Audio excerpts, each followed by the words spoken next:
Hello friends, नमस्कार। Education lover Vipin में आपका स्वागत है। इस वीडियो में हम लोग एसएससी जीडी के ऑफिशियल पेपर का अध्ययन करेंगे। आज का जो पेपर होगा वह 16वां पेपर होगा, यानी इससे पहले हम लोग 15 पेपर का अध्ययन कर चुके हैं। अगर आपने नहीं देखा है तो वीडियो के डिस्क्रिप्शन में प्लेलिस्ट लिंक दिया हुआ है, वहाँ से आप एक एक करके देख सकते हैं। अगर आप इन सारे पेपर का पीडीएफ डाउनलोड करना चाहते हैं, पीडीएफ, तो आपको कुछ नहीं करना है। एक टेलीग्राम एप्लीकेशन इंस्टॉल कर लेना है और उसमें सर्च करना है एजुकेशन लवर विपिन, और यह चैनल मिल जाएगा। वहाँ से आप सारे पीडीएफ को डाउनलोड कर सकते हैं। अगर वहाँ से नहीं मिलता है तो वीडियो के डिस्क्रिप्शन में टेलीग्राम लिंक दिया हुआ है, वहाँ से आप टेलीग्राम ज्वाइन करके पीडीएफ को आसानी से डाउनलोड कर सकते हैं, वो भी बिल्कुल मुफ्त में। तो चलिए स्टार्ट करते हैं आज का पहला प्रश्न। आज का जो पेपर होगा वो 8 दिसंबर 2021 का पूछा गया ऑफिशियल पेपर है, और यह तीसरे शिफ्ट का पेपर है। अगर आपको विश्वास नहीं होता है तो आप कहीं से मिला सकते हैं कि ये फेक है या सही है। तो चलिए स्टार्ट करते हैं आज का पहला प्रश्न।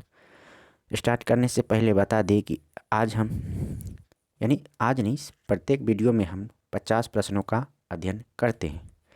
50 प्रश्नों में से 25 प्रश्न जीके के प्रश्न होते हैं और 25 प्रश्न हिंदी के प्रश्न होते हैं। तो चलिए स्टार्ट करते हैं आज का पहला प्रश्न। पहला प्रश्न है, 1757 में प्लासी का युद्ध किसने जीता था? 1757 में प्लासी का युद्ध हुआ था लॉर्ड क्लाइव और सिराजुद्दौला के बीच। तो लॉर्ड क्लाइव अंग्रेज थे और ब्रिटिश ईस्ट इंडिया कंपनी का प्रतिनिधित्व कर रहे थे। तो 1757 का प्लासी का युद्ध ब्रिटिश ईस्ट इंडिया कंपनी ने जीता था। न्याय के समान प्रशासन पर जब सैन्य प्राधिकरण का नियंत्रण हो जाता है तब शासन की जो प्रणाली प्रभावी होती है उसे डैश कहा जाता है, उसे सैनिक शासन कहा जाता है। अगस्त 2021 में ग्रीष्मकालीन ओलंपिक खेल 2020 कहाँ आयोजित किए गए? तो ये टोक्यो में आयोजित किए गए। टोक्यो कहाँ है? तो जापान की राजधानी है टोक्यो। डैश स्थापत्य कला की एक शैली है जिसमें नागर और द्रविड़ शैली के तत्वों का समावेश है। तो इसका सही जवाब हो जाएगा बेसर। बेसर स्थापत्य कला की एक शैली है जिसमें नागर और द्रविड़ शैली के तत्वों का समावेश है। दिल्ली में लाल किले का निर्माण निम्नलिखित में से किसने कराया था? दिल्ली में लाल किले का निर्माण शाहजहां के द्वारा करवाया गया था। जामा मस्जिद का भी निर्माण शाहजहां के द्वारा ही करवाया गया था। शाहजहां जहांगीर का पुत्र था और इसी के समय में ताजमहल का भी निर्माण करवाया गया था। निम्नलिखित में से कौन सा पशु जुगाली नहीं करता है? तो सूअर जुगाली नहीं करता है, जबकि गाय, हिरन और भैंस जुगाली करता है। मिट्टी की नमी को बनाए रखने के लिए पौधे के बीच की खाली जमीन को कार्बनिक पदार्थों की परत से ढकने की प्रक्रिया को डैश के नाम से जाना जाता है। तो इसका सही जवाब हो जाएगा मल्चिंग। हॉफमैन विश्व कप 2019 निम्नलिखित में से किस देश ने जीता? तो ये स्विट्जरलैंड। ये बहुत पुराना करंट अफेयर्स है। तय्यम एक प्रसिद्ध अनुष्ठानिक कला रूप है जिसका उद्भव डैश राज्य में हुआ था। तो इसका सही जवाब हो जाएगा केरल। संयुक्त राष्ट्र ने वार्षिक विश्व शौचालय दिवस के रूप में डैश को चिन्हित किया है। तो इसका सही जवाब हो जाएगा 19 नवंबर को। 19 नवंबर को ही पुरुष दिवस मनाया जाता है और 19 नवंबर को ही सार्वजनिक शौचालय दिवस मनाया जाता है। बौद्ध त्यौहार सांगोक्रान निम्न में से किस भारतीय राज्य में प्रमुखता मनाया जाता है? तो इसका सही जवाब हो जाएगा अरुणाचल प्रदेश। 1982 में दिल्ली में आयोजित हुए एशियाई खेलों में शुभंकर के रूप में निम्न में से किसका उपयोग किया गया था? तो इसका सही जवाब हो जाएगा अप्पू हाथी का बच्चा। 12वें ब्रिक्स, और ब्रिक्स में कौन कौन देश हैं? ब्राज़ील, रूस, भारत, चीन और दक्षिण अफ्रीका। शिखर सम्मेलन का आभासी आयोजन डैश की अध्यक्षता में किया गया था? तो सही जवाब हो जाएगा रूसी राष्ट्रपति व्लादिमीर पुतिन। निम्न में से किस राज्य ने श्रेणी 1 के अंतर्गत 2020 का ई पंचायत प्रथम पुरस्कार जीता? तो इसका सही जवाब हो जाएगा हिमाचल प्रदेश। डैश वित्त आयोग का गठन 27 नवंबर 2017 को भारत के संविधान के अनुच्छेद 280 के संदर्भ में किया गया था? तो इसका सही जवाब हो जाएगा 15वें वित्त आयोग। किन्नौर में हंगरंग घाटी के सैलखार और चांगो के साथ स्पीति घाटी के अंतिम दक्षिण पूर्वी छोर को निम्नलिखित में से कौन सा दर्रा जोड़ता है? तो इसका सही जवाब होगा लेप्चाला दर्रा। भारतीय रिजर्व बैंक के आधिकारिक चिन्ह में डैश शामिल है? तो इसका सही जवाब हो जाएगा तार का वृक्ष। पानीपत की तीसरी लड़ाई डैश को लड़ी गई थी? 14 जनवरी 1761 ईस्वी को पानीपत की तीसरी लड़ाई लड़ी गई थी। और किन किन के बीच लड़ा गया था? मराठा और अहमद शाह अब्दाली के बीच। भारतीय संविधान का निम्नलिखित में से कौन सा अनुच्छेद राज्य को अंतर्राष्ट्रीय शांति और सुरक्षा की अभिवृद्धि का निर्देश देता है? तो इसका सही जवाब हो जाएगा अनुच्छेद 51।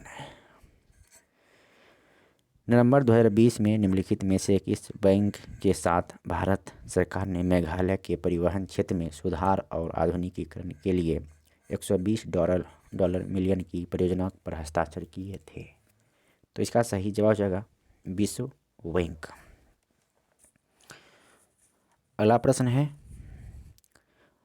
लाइव मंत्राज डैश द्वारा लिखित एक पुस्तक है? तो सही जवाब हो जाएगा सुब्रत रॉय सहारा।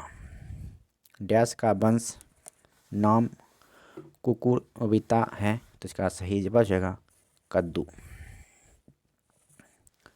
डैश में स्थित विश्व शांति स्तूप की 50वीं वर्षगांठ 2019 में मनाई गई? तो सही जवाब हो जाएगा राजगीर।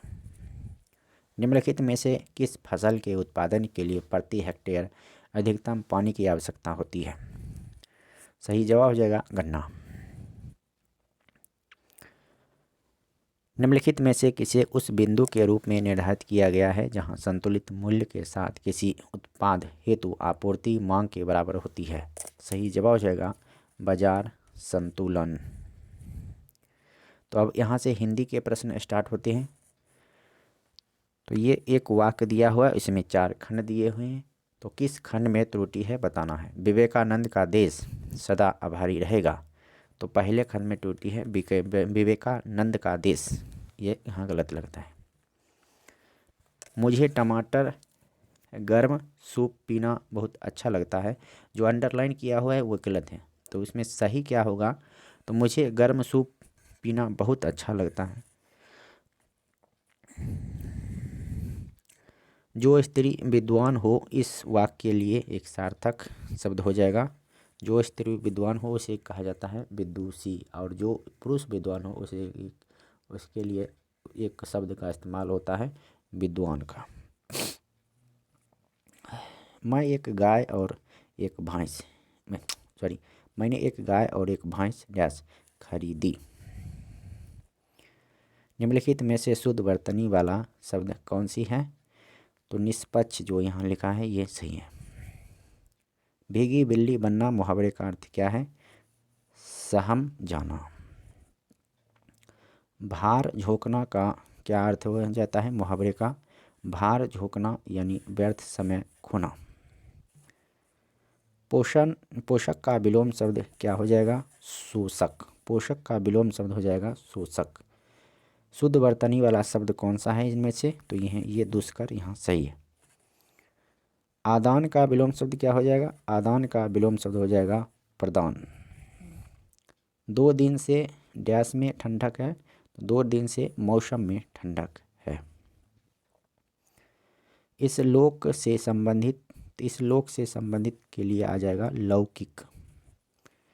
बिजली का समानार्थी शब्द हो जाएगा दामिनी। बिजली का समानार्थी शब्द कहिए या पर्यायवाची शब्द कहिए, दोनों एक ही होता है, उसे दामिनी कहा जाता है। आकाश का समानार्थी शब्द क्या हो जाएगा?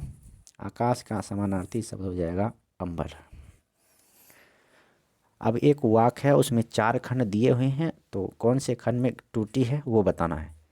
कोई किसी को सिखाता नहीं कि ऐसी उच्चारण करो, तो ये तीसरे खंड में त्रुटि है, ऐसी उच्चारण करो, ये गलत है। अब देखिए इसमें भी त्रुटि को ढूंढना है। 10 आदमियों नाव से नदी को पार किया,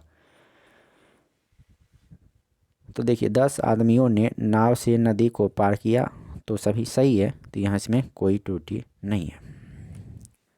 भाइयों के झगड़े का हेतु क्या हो सकता है? तो देखिए यहाँ अंडरलाइन किया हुआ हेतु के जगह पर हो जाएगा कारण। भाइयों के झगड़े का क्या कारण हो सकता है? हमारी संस्कृति में गुरु और शिष्य का संबंध बहुत सुंदर और मधुर हुआ करती थी, तो इसका सही यहाँ पर अंडरलाइन के स्थान पर क्या हो जाएगा? तो सुंदर और मधुर हुआ करता था, ऐसा होना चाहिए। परीक्षा की डैश बदलनी चाहिए, परीक्षा की प्रणाली बदलनी चाहिए। जो पुरुष लोहे की तरह बलिष्ठ हैं, तो इसके लिए आ जाएगा लौह पुरुष। अब देखिए गद्यांश दिया हुआ है, उसमें 5 खाली स्थान भरने होते हैं, तो पहले खाली स्थान में क्या आ जाएगा इन चारों में से? वायु प्रदूषण सबसे बड़ा डैश है, तो वायु प्रदूषण सबसे बड़ा खतरा है। उसके बाद है यह मानव जीवन की डैश से जुड़ा हुआ है, तो खाली स्थान 2 में क्या आ जाएगा? यह मानव जीवन की डैश से जुड़ा हुआ है, जिंदगी से जुड़ा हुआ है। अब खाली स्थान 3 के लिए क्या आ जाएगा? कल कारखाने की डैश हलवाइयों की भट्टियाँ, रात दिन दौड़ भाग कर रही गाड़ियाँ, तो इसका सही जवाब हो जाएगा कल कारखानों की चिमनियाँ। यहाँ पर आ जाएगा चिमनियाँ। अब गद्यांश के रिक्त स्थान 4 में क्या आ जाएगा? घंटों में जलने वाली अंगीठियाँ आदि अपने डैश तत्वों से पूरे वायुमंडल को डैश कर सकते हैं, तो इसका सही जवाब हो जाएगा विषाक्त तत्वों से पूरे वायुमंडल को। 5वां स्थान पर क्या आ जाएगा? तो वायुमंडल को दूषित कर देते हैं। ये बहुत ही आसान गद्यांश था, तो आराम से बन गया। तो इस वीडियो में अब इतना ही।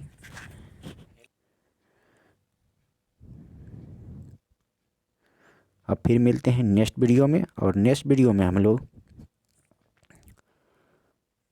17वां सेट की ओर बढ़ेंगे, 17वां सेट का अध्ययन करेंगे। तो फिर मिलते हैं। धन्यवाद, नमस्कार। वीडियो अच्छा लगा तो लाइक कीजिए, और चैनल पर नए हैं तो चैनल को सब्सक्राइब कीजिए। अच्छा नहीं लगा तो डिसलाइक कर सकते हैं, और साथ में उसका कारण भी बता सकते हैं कि क्यों आपने डिसलाइक किया, क्या इसमें प्रॉब्लम था और क्या आपने नहीं समझा। तो हम समझाने का प्रयास करेंगे, और चीज़ों को बेहतर करने का प्रयास करेंगे। तो कमेंट बॉक्स में अपनी राय ज़रूर दीजिए। धन्यवाद, नमस्कार, वंदे मातरम।